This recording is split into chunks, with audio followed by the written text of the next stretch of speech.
we have explored more as a percentage with rovers, the outside space in Mars.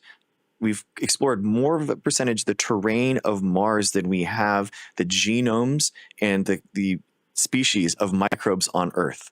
So it's insane. 99.8% of microbial species have never been sequenced or are uncultured in the lab. And we've explored like 2% of the Mars of terrain. So it's like, this is crazy. I mean, think about all the microbes that exist underneath the sea, man. Like underneath the Marianas Trench. Like, are we ever going to be able to Yeah. sequence those? Are we ever going to be able to work with those?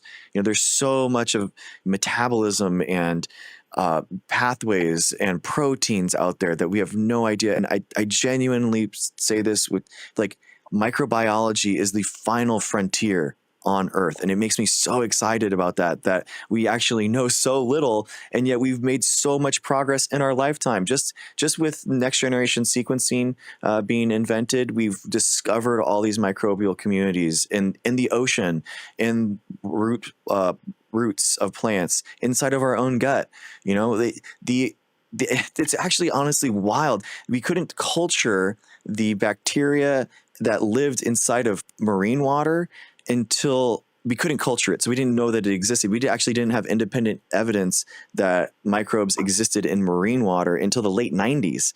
We had to have microscopy actually come up to the level that we could actually visualize microbes so that we actually know that they exist. And it's like, they're like everywhere in marine water. It's like 10 to the 7th or 10 to the 8th. And then like the viral particles are another order of magnitude more in every centimeter of, or every milliliter of ocean water. There's tons of them. And we had no idea. We had no idea that we are, me and you are, if you count your human and microbial cells, you are half human and half microbe. It's like there's such a wealth of knowledge that we do not have. And so a lot of people see or hear that, and it's like, well, you know nothing.